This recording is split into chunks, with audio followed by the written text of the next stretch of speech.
जय नहीं बोलते, उनके नेता भारत माता को डायन कहते हैं। भारत माता की जय और भारत माता को कट शब्दों का इस्तेमाल करने वालों के बीच में लड़ाई है, ये मैं आपको बताने के लिए आया हूं।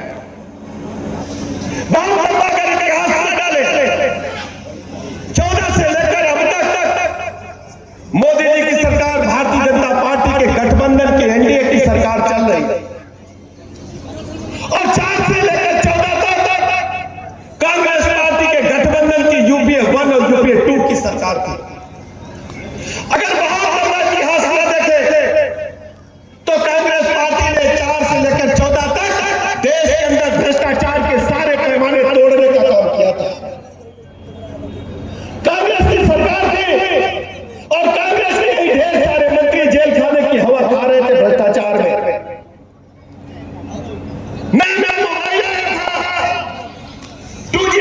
घोटाला हुआ था तो उनके संचार मंत्री जेल खाने चले गए थे और सरकार उन्हीं की थी, जेल की हवा खा रहे थे।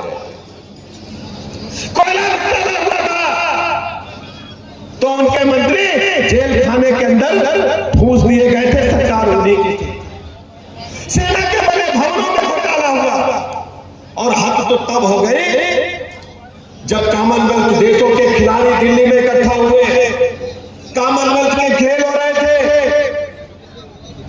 खेलों में भी घोटाला हो गया तो उनके खेल मंत्री जेल के सीटों के पीछे चले गए थे। कांग्रेस पार्टी 4 से 14 तक भ्रष्टाचार के दलदल में डूबी हुई पार्टी थी। पूरी दुनिया में भारत माता की छवि खराब हो रही थी।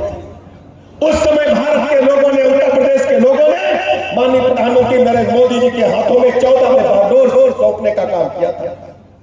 मोदी जी के सामने 2 चुनौतियां बड़ी थी।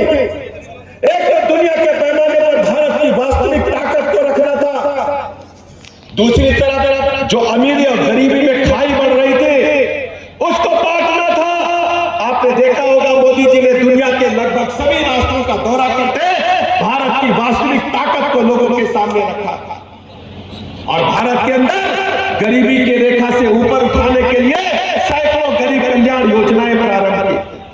आज हम कह सकते हैं हर गरीब को पक्का मकान मिला है। 4 करोड़ लोगों को निःशुल्क पक्का मकान देकर के उनके जीवन स्तर को ऊपर उठाने में पार्टी ने कामयाबी हासिल की है।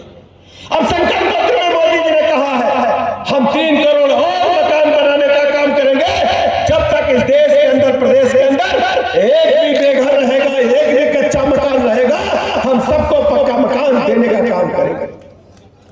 शौचालय देखने को तो छोटा है, हम लोगों ने सिकंदरपुर की सड़कों पर, बलिया की सड़कों पर, बांसडी की सड़कों पर देखा है। हमारी बहनें बैठी हैं, रात होने का इंतजार करते थे, लोटा लेकर, डिब्बा लेकर, दैनिक नित्य क्या से निपटने के लिए। और जब गाड़ी के हेडलाइट उनके चेहरे पर पड़ते थे तो बेचारी अपनी इज्जत बचाने के लिए खड़ी हो जाती थी मुंह ढक करके। अगर इस पीड़ा को आजादी के 75 के वर्ष के बाद किसी ने दूर किया तो माननीय प्रधानमंत्री नरेंद्र मोदी जी ने हर गरीब का अपना शौचालय है इस देश के अंदर पहली बार संभव हुआ। पीने के पानी के लिए हम लोग किलोमीटरों चक्कर लगाते थे। सांसद विधायक मंच पर बैठे हैं, हम लोग गांव में जाते थे तो लोग कहते थे एक इंडिया मार्क का नल मिल जाता तो गांव के लिए पीने के पानी की सुविधा हो जाती। कुएं सूख चुके हैं, कुएं में पानी नहीं है, मामले में पानी नहीं है। इंडिया मार्क का नल लगभग फेल हो गए, 2 साल से ज्यादा चलता नहीं, 3 साल से ज्यादा चलता नहीं। मोदी जी ने दुनिया की सबसे बड़ी योजना जल जीवन मिशन प्रारंभ किया। कौन सोचता था, बलिया में तो चलो मानते हैं शहर में नल से जल, टोटी से पानी आएगा, लेकिन क्या बांसडी के गांव-गांव में, सलेमपुर के गांव-गांव में, भाटपार रानी के गांव-गांव में नल से जल आएगा घर में, पर बगैर भरे पानी मिलेगा। मोदी जी ने पूरे देश के अंदर जल जीवन मिशन लागू किया। आज बलिया, सलेमपुर लोकसभा के एक-एक गांव में जाकर के देखेंगे बड़ी-बड़ी पानी की टंकियां बन रही है। विकसित भारत की गारंटी, मोदी की गारंटी। फिर एक बार मोदी सरकार, कमल का बटन दबाएं, भाजपा को जिताएं।